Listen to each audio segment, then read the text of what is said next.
Aquele que tem o Espírito Santo como fonte já é vencedor. Viva esse dia com a convicção disto. Números 4. O Eterno ordenou a Moisés e Arão: contem a linhagem coatita dos levitas por clã e família. Registrem todos os homens entre 30 e 50 anos de idade, todos os que estão aptos para o ministério na tenda do encontro. Este é o serviço na tenda do encontro: cuidar das coisas santíssimas. Quando o acampamento estiver pronto para partir, Arão e seus filhos devem entrar, retirar o véu protetor e cobrir a arca da aliança com ele. Depois devem cobri-la com uma cobertura de couro de golfinho, estender um pano azul sobre ela e pôr os varões no lugar. Em seguida, devem estender um pano azul sobre a mesa da presença e preparar a mesa com os pratos, os recipientes do incenso, as tigelas e as bacias para as ofertas derramadas. Os pães precisam estar sempre sobre a mesa. Tudo deve ser coberto com o pano vermelho e com couro de golfinho. Depois serão postos os varões. Devem cobrir com o pano azul o candelabro e as lâmpadas, as tesouras de aparo, os apagadores e os jarros de suprimento de óleo. Depois devem embrulhar tudo com couro de golfinho e pôr sobre o suporte para serem carregados.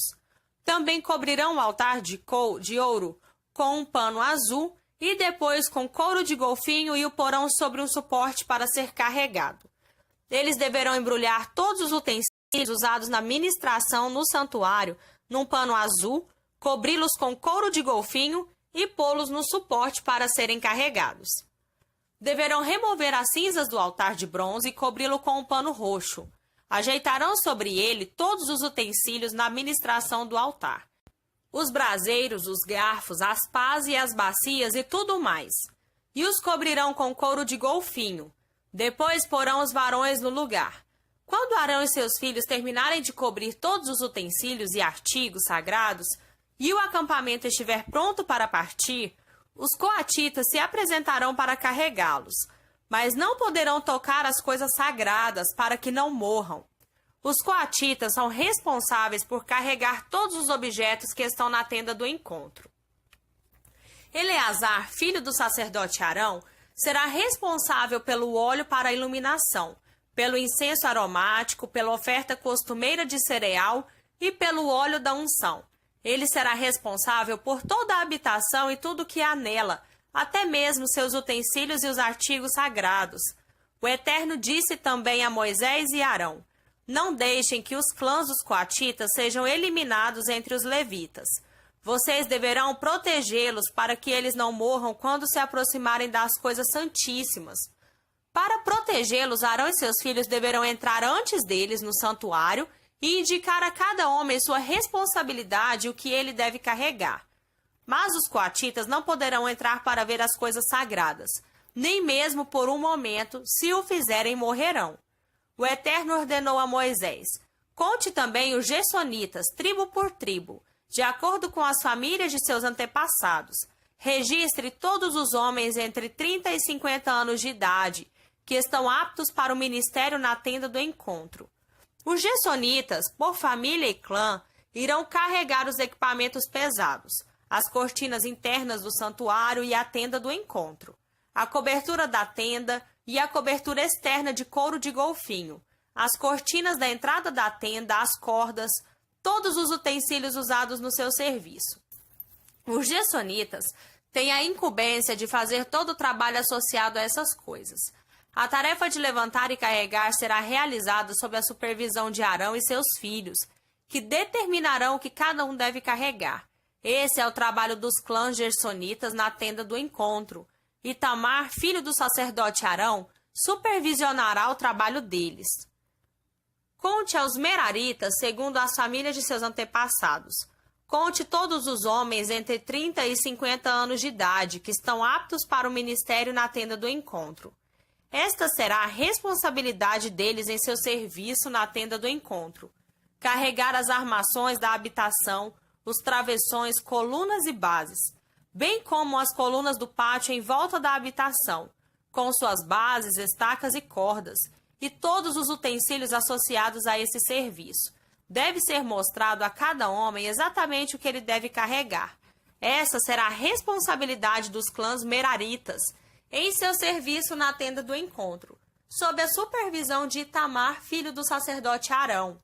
Moisés, Arão e os líderes da congregação contaram os coatitas segundo seus clãs e famílias, todos os homens entre 30 e 50 anos de idade, que estavam aptos para o ministério na tenda do encontro. Contados segundo seus clãs, eram 2.750. Esse foi o total de homens dos clãs coatitas que serviam na tenda do encontro. Moisés e Arão os registraram, como o Eterno havia ordenado a Moisés. Os gersonitas foram registrados segundo seus clãs e famílias, todos os homens entre 30 e 50 anos de idade que estavam aptos para o ministério na tenda do encontro, contados segundo seus clãs, eram 2.630. Esse foi o total de homens dos clãs gersonitas que serviam na tenda do encontro. Moisés e Arão os registraram, como o Eterno havia ordenado a Moisés. Os meraritas foram registrados segundo seus clãs e famílias. Todos os homens entre 30 e 50 anos de idade que estavam aptos para o ministério na tenda do encontro, contados segundo seus clãs, eram 3.200. Esse foi o total de homens dos clãs gersonitas que serviam na tenda do encontro. Moisés e Arão os registraram, como o Eterno havia ordenado a Moisés. Assim, Moisés, Arão e os líderes de Israel contaram e registraram todos os levitas segundo seus clãs e famílias, todos os homens entre 30 e 50 anos de idade que estavam aptos para o ministério na tenda do encontro eram 8.580. A cada homem foi designado seu serviço e o que deveria carregar, conforme o Eterno havia ordenado a Moisés. Essa é a história da contagem e registro dos levitas, como o Eterno havia ordenado a Moisés. Número 5. O Eterno disse a Moisés: ordena ao povo de Israel que retire do acampamento qualquer pessoa que tiver doença de pele infecciosa, qualquer pessoa que tiver fluxo ou qualquer pessoa que estiver ritualmente impura por haver tocado um cadáver. Mande-os para fora do acampamento, seja homem, seja mulher, para que não contaminem o acampamento, o lugar em que habito entre vocês. O povo de Israel obedeceu e os retirou do acampamento, exatamente como o Eterno havia ordenado a Moisés. O Eterno disse a Moisés: diga ao povo de Israel: quando alguém cometer qualquer pecado prejudicando outra pessoa, ele violou a confiança do Eterno, é culpado e precisa confessar seu pecado. Ele fará restituição completa e acrescentará 20% à pessoa prejudicada.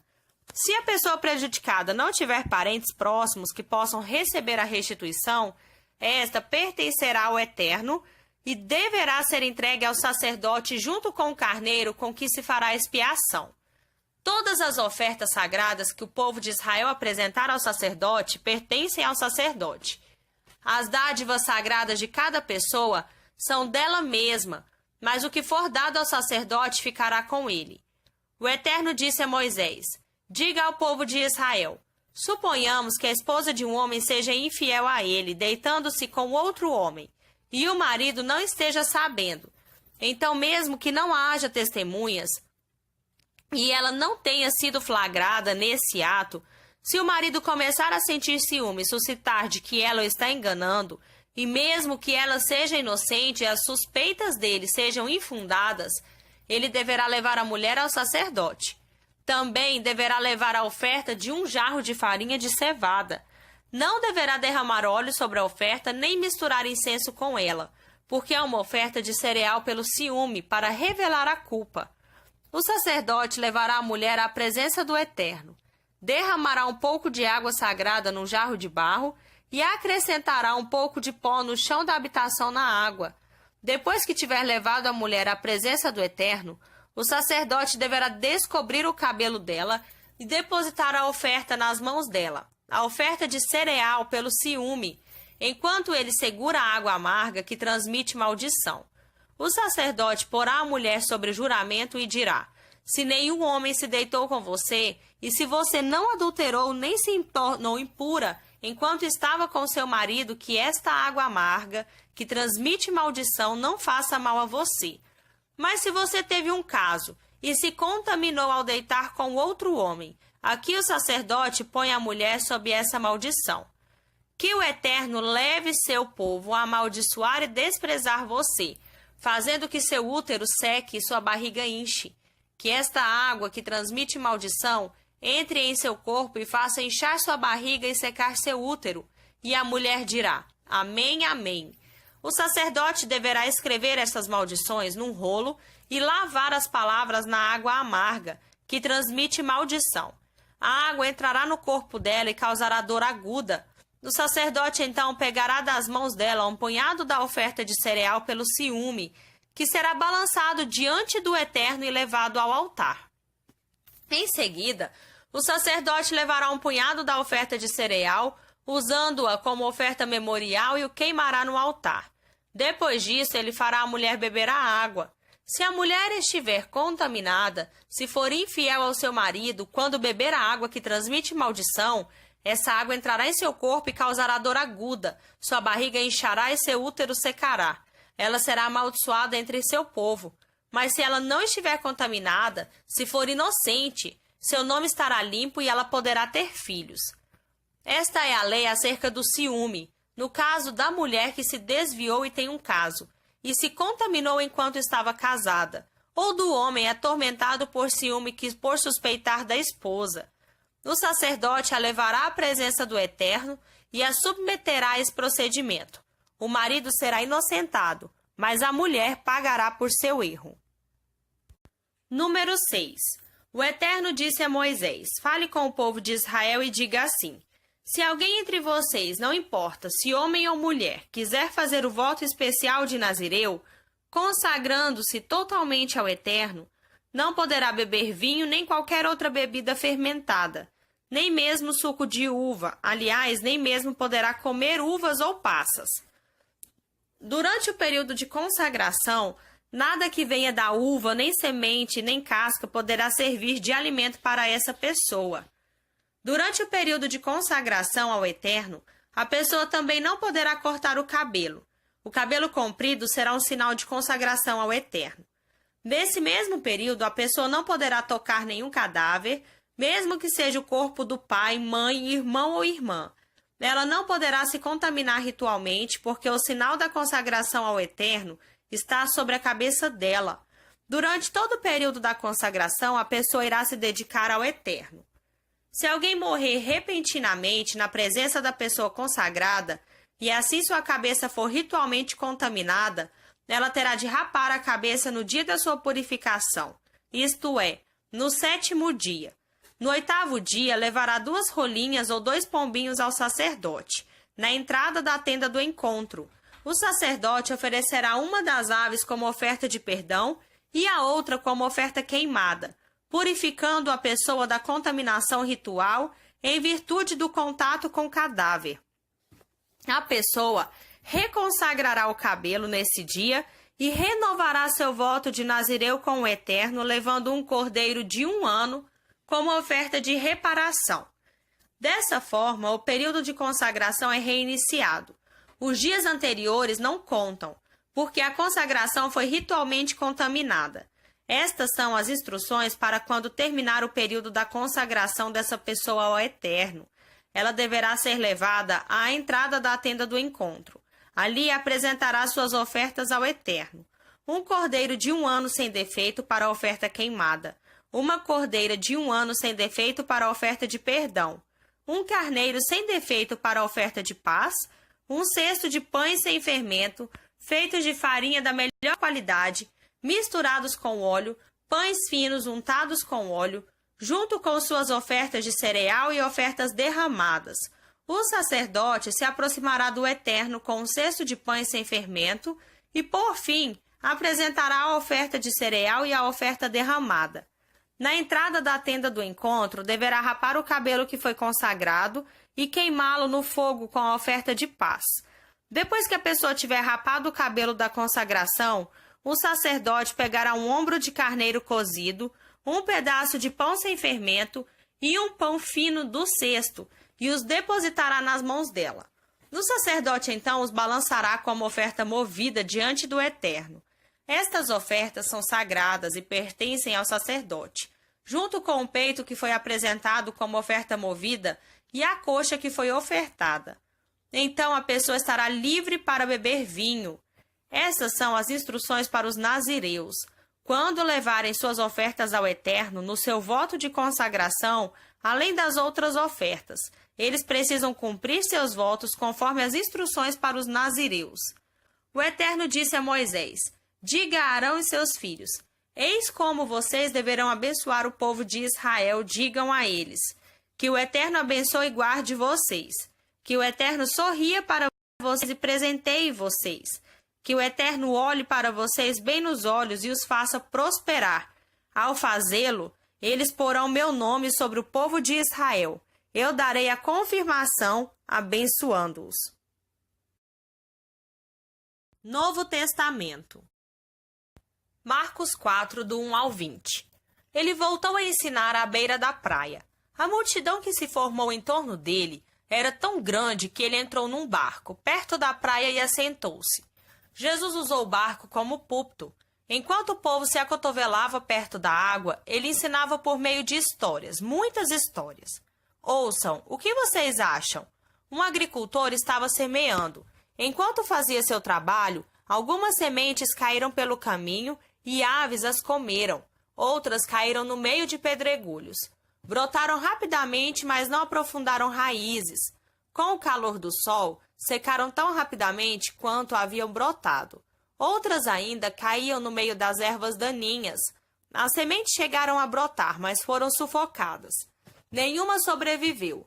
Por fim, algumas, porém, caíram em boa terra e floresceram, produzindo uma colheita que superou todas as expectativas. Vocês estão entendendo? Quando eles ficaram sozinhos, os que eram mais chegados a ele, além dos 12, pediram que ele explicasse a história. Ele disse: vocês têm o privilégio de conhecer melhor o reino de Deus. Conhecem as suas verdades, mas por aqueles que ainda não podem ver, tudo é dito por meio de histórias, a fim de guiá-los a discernimentos mais profundos. Essas pessoas são assim. Seus olhos estão abertos, mas não veem nada. Seus ouvidos estão abertos, mas não entendem uma palavra. Recusam-se a voltar-se para Deus para receber perdão. Ele continuou: entenderam o objetivo da história? Todas as minhas histórias têm o mesmo propósito. O agricultor planta a palavra. Alguns são como a semente que cai à beira do caminho. Assim que ouvem a palavra, Satanás arranca o que foi plantado neles. Outros são como a semente que cai no meio de pedregulhos. Ouvem a palavra e a recebem com grande entusiasmo. Mas assim como a palavra não cria raízes, a emoção passa ou surge alguma dificuldade. Não sobra nada. A semente lançada no meio das ervas daninhas é aquele que ouve a mensagem do reino, mas é vencido pela preocupação e pela ilusão de manter o que tem e de ganhar mais. A mensagem é sufocada e não sobra nada. A semente lançada na terra boa é a pessoa que ouve a palavra e a abraça, e a colheita supera todas as expectativas.